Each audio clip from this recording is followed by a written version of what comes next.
Alright, welcome to American History X. Alright, so again, DNZ podcast. DNZ podcast. Regular. Yeah, regular. This Yeah. guy's not. Yeah, this guy's part of it at this point. Dylan. And Nathan.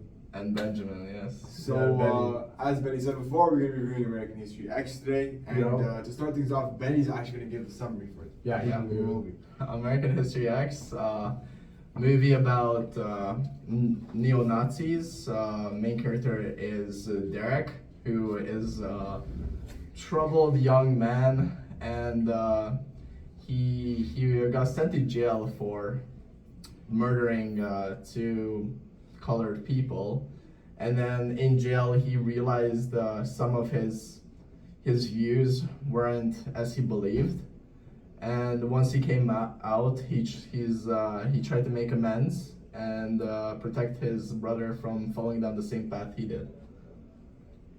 Yeah. Yeah, and let's just say it doesn't work at this point. Yeah. So yeah, with that out of the way, I think we're gonna go straight into the camera and the directing choices. I think the camera, I don't really know. This is more directing choices, but the camera was just kind of standard film, nothing special. I think it was good though, the way that it's able to show these bad shots, but like show a certain angle to it. I do like the camera work. I think it was definitely noteworthy for the film. But the directing choices, I think one of my favorite things the film did is it establishes a clear timeline, and it's very easy to keep track of when you're in the past and you're in the present. This is done through when it's in the past, the screen being black and white, and this is where you're seeing Derek's story, where Derek's life, he eventually does something that ends up ruining his life, that being murdering a black man who tries to steal his car, unnecessarily murdering. I think that the directing choice to choose black and white is also very significant to the social outcry, which we'll talk about later. But this movie is really focusing on race and racism, and I love how it's black and white because it shows not only to show it's in the past, but it's also to represent the divide between the two. How Derek's old past of being such a racist collides with his views of being with his view on black people. Mm-hmm.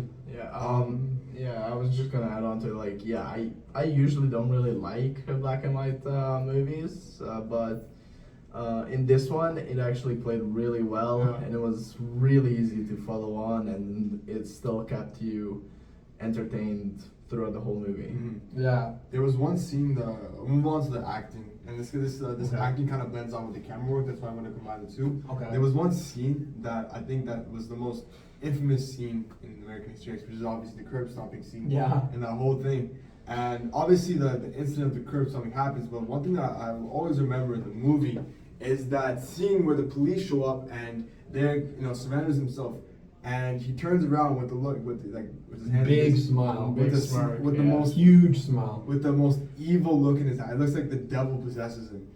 His eyes are so full of just pure happiness and hate of what he did, hate towards black people, what he just did, the brutal murder of. He's very happy about it. It's almost scary in a way. And then as soon as he's looking at his younger brother, and you can see his brother is shocked at what had just happened, but Derek is so proud of his actions, and it's just.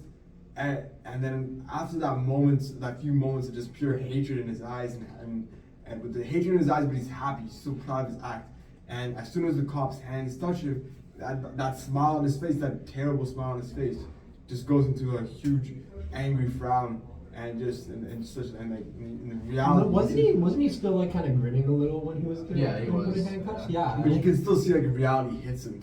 Yeah. Right? Such an impactful scene that really speaks volumes on that, what the film was trying to convey on that scene. Yeah, How racism takes over a person and hate takes over an individual. Maybe the relief was or that happiness was maybe he thought that he was avenging his father, who was a fireman who was killed, and he felt proud in that moment how he's kind of living up to his father's legacy and what he wanted. Yeah, that's what Since he wanted. was a racist. Mm-hmm. Yeah. Yeah, and I think in terms of the acting, I think it's all very powerful roles. I think that's not a light role for Edward Norton. Not at all. I think he definitely had to I wonder if he had felt like any kind of guilt for playing this role or whatever. Very good point. Very good. But point. he doesn't need to. Like he shouldn't be expected to feel guilt for a movie role. No, if I'm it's- being honest. I'm just wondering like what it did to him psychologically to play this kind of character. 100%. It's a very informational movie, in my opinion. I mean, it's something that like you can learn so much from and like experience different viewpoint on this tragedy. You know, because like you think like most racists aren't racist because they believe in it. I guess more like of a It's taught. role. Yeah, it's taught, and it's like because they look up to the role model who was passing it down to them. It's passed through the generations. That's what the film tries to show you. Yeah, through role models.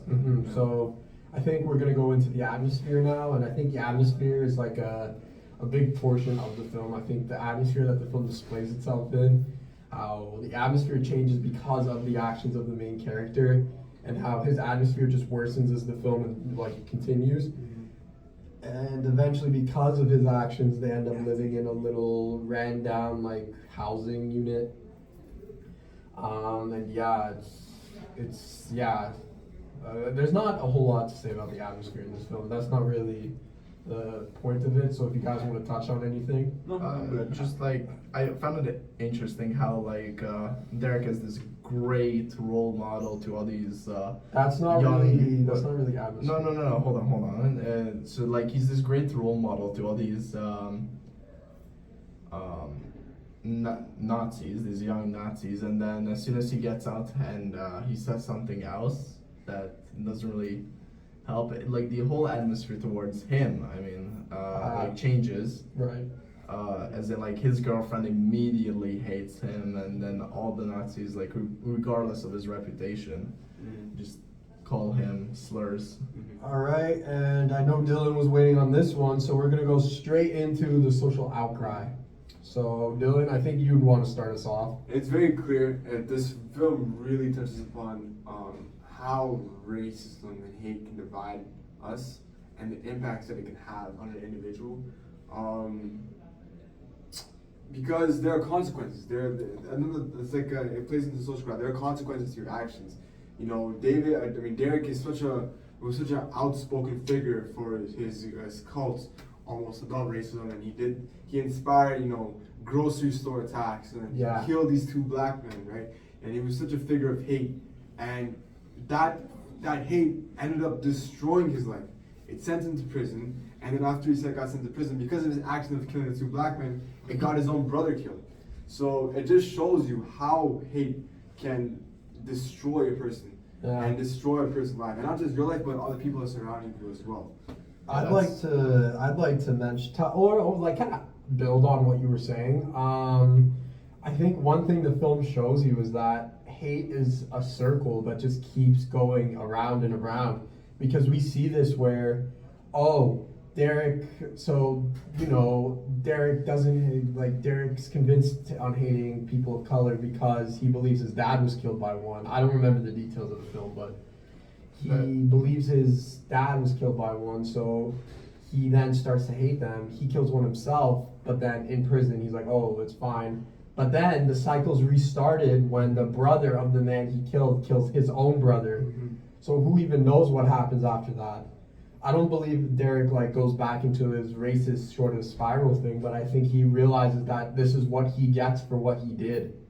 And I think it just shows that hatred's a circle that can never be rooted. Like you can never just blame one party. It's like hate's just unanimous, and it's unfortunate.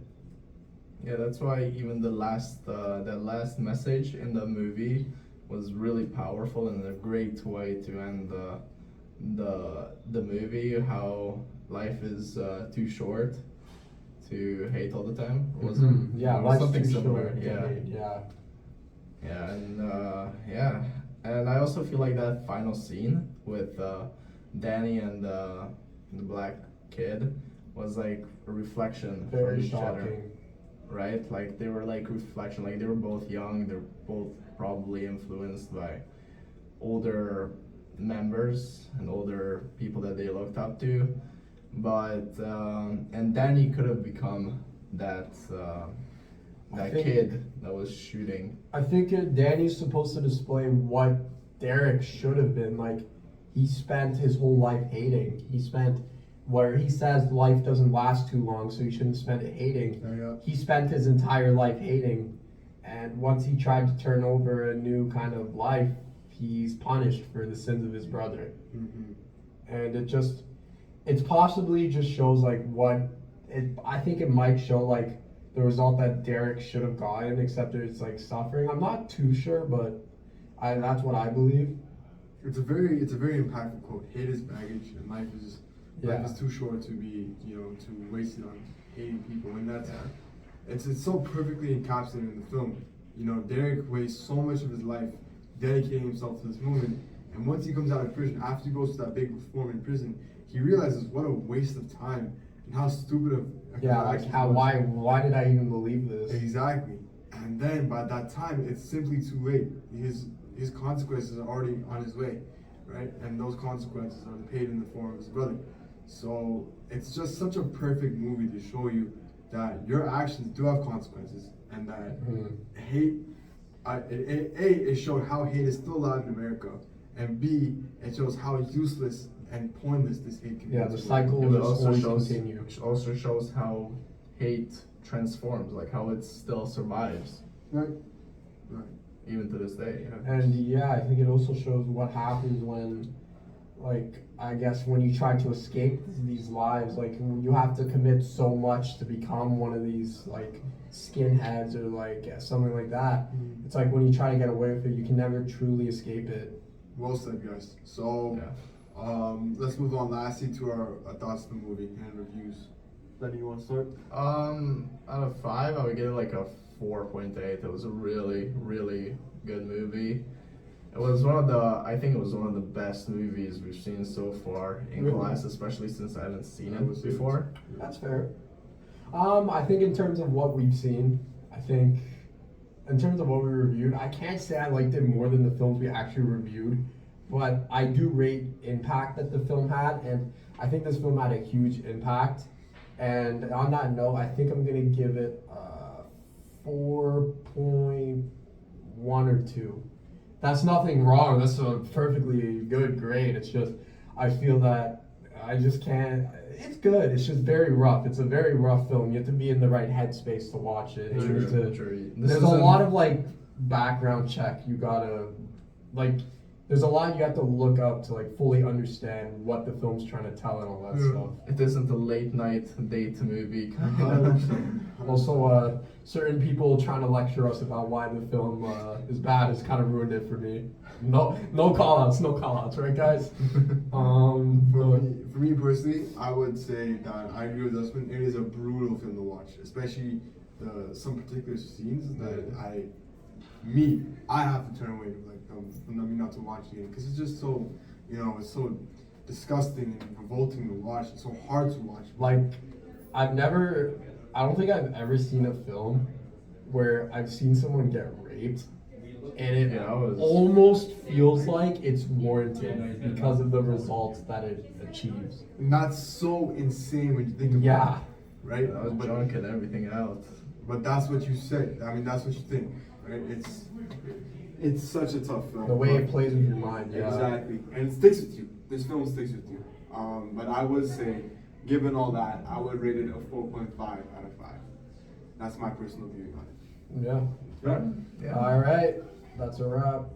Thank you guys for watching. Thank you for watching our show. That's the last Possibly one. The last one, yeah. Yes. So thank you for watching. And sticking with us.